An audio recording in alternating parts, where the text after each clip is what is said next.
The Lakers finally got back on track with a 118-104 win over the Pelicans, moving to 9-4 and staying perfect in the NBA Cup at 2-0. They're now sitting at the top of West Group B, and for once, both their offense and defense showed up. And let's be honest, this wasn't some elite opponent. Beating the Pelicans isn't the same as beating a real contender like OKC, but a win is still a win, no matter how mid the competition is. Offensively, this game looked way better than that embarrassing performance against OKC where they couldn't get inside the paint to save their lives. Tonight, they finally attacked the rim.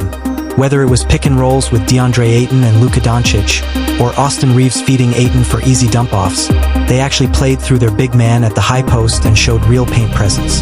It wasn't perfect, but it was definitely the kind of offense they should have been running all along. And sure, it won't be this easy against real tough teams that won't spend the whole night blitzing and double-teaming Luka Doncic like the Pelicans did. Honestly, their game plan made the Lakers' offense look better. It was obvious as the game went on that New Orleans was hurting themselves more than Luka. He still finished with 12 assists, and yeah, he had 3 turnovers, but that's nothing when you're creating that much offense. Even with Luka scoring only 25, which is a low night for him, the offense still worked. They attacked the paint all game long. DeAndre Ayton dominated with 20 points on 10-4-11 shooting, a season-high 16 rebounds, and a crazy plus 35. Ayton actually played like a legit force tonight, and his impact was huge. Sure, DeAndre Ayton won't be this involved every single game, but with the Pelicans' lazy defensive game plan, the Lakers actually used him the right way tonight. And with Luka Doncic and Austin Reeves combining for 55 points, 15 made shots, 5 threes, and 18 free throws, the offense finally looked organized. But let's be real, Luka's free throw shooting has been trash lately. He bricked 4 more tonight, and at this point it's becoming a bad habit he needs to fix.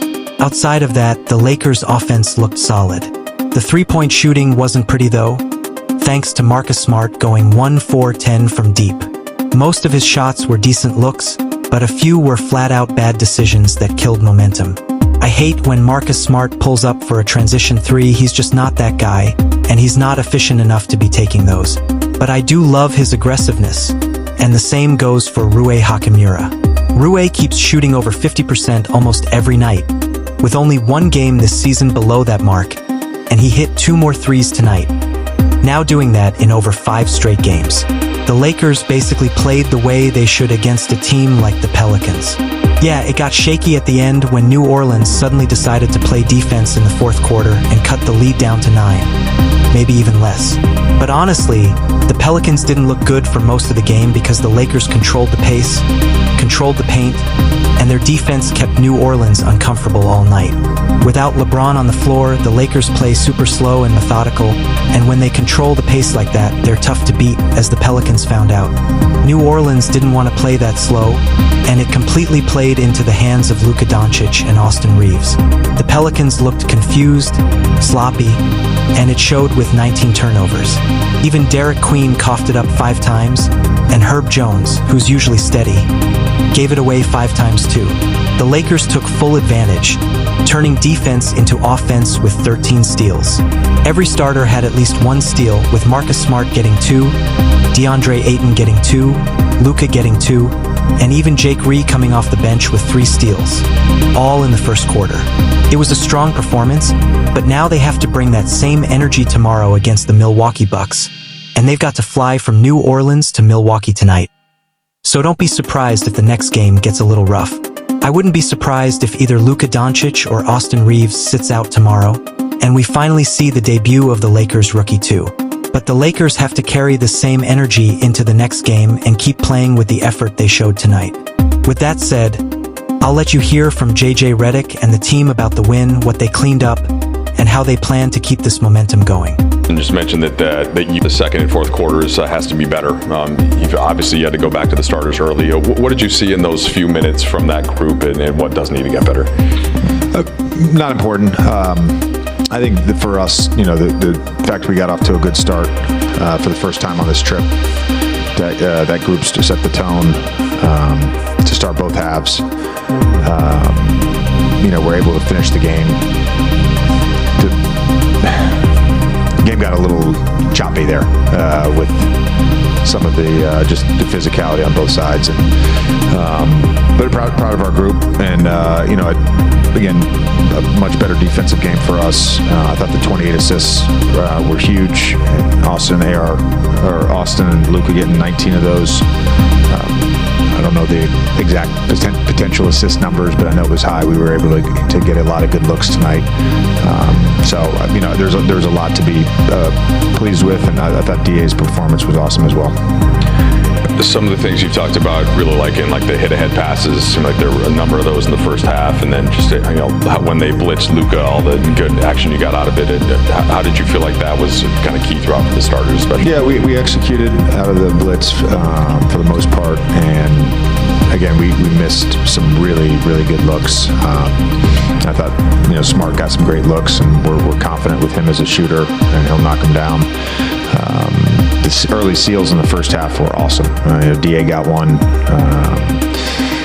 Rui got one, Jake got one. So really encouraging those guys, our bigger wings, and Da to put early pressure on the rim if they can create a mismatch. JJ, Luka got off to such a hot and efficient start to the season, and that's ticked down here over the last couple weeks.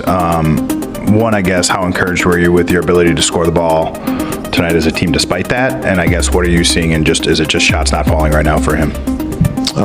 Put a lot of pressure. The last two games they've had all NBA defenders on him.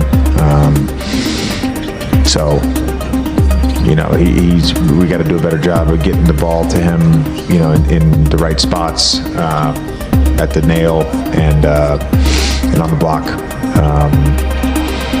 And we tried with some choice stuff, and we tried with some ram flash stuff, and couldn't get the right execution on it. But we'll continue to work at that. You guys, I think now are through 13 games. I think I looked it up that you guys have only been over 40% from three twice this year. I would imagine that's below probably your expected numbers. Oh yeah, much below.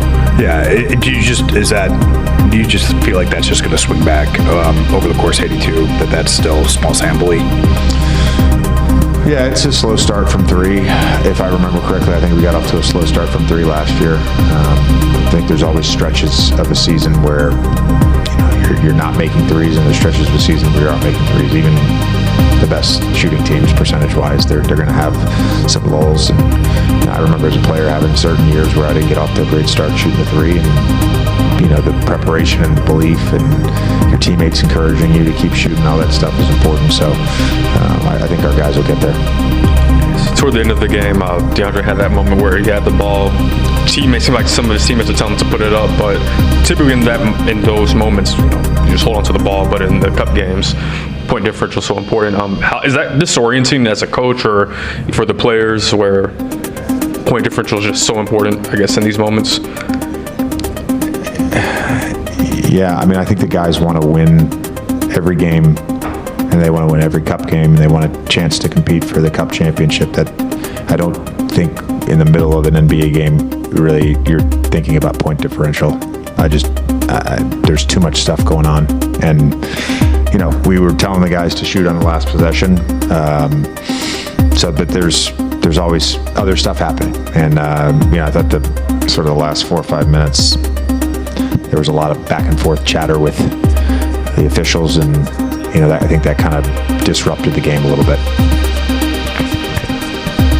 Marcus had, I think, 5 assists, 5 rebounds, 2 steals. He always kind of brings a lot of those things to the table. Didn't shoot particularly well. I think probably a season high in shot attempts. Yeah. What did you make of his 3-point selection tonight? It was awesome. He had wide open shots. They clearly part of their game plan was to blitz Luka, and similar to how we did a little bit last year. Try to make the ball find certain guys. That's what they were willing to live with. But it just goes to show you how good of a basketball player he is, that he can still impact the game at a high level without making shots. We're good with all the open catch and shoot threes. They were great looks, and I'm confident he's going to make them. Looking ahead tomorrow, do you anticipate to have everyone available to play tonight? I would anticipate, yeah. You guys had 5 starting scorers and all 5 starting scorers. How much difficult is that thing? How much better you got a better team? Is that something you guys consistently? I would think so. you have to run offense, and you have to pass the ball, and you have to take care of the ball. If you do those things, I think the dynamic nature of our best players is going to generate multiple bodies, and other guys are going to be the beneficiaries of that. Our dynamic best players, they've got to make the right decision and be unselfish and make the right pass, and I thought we did that for the most part tonight.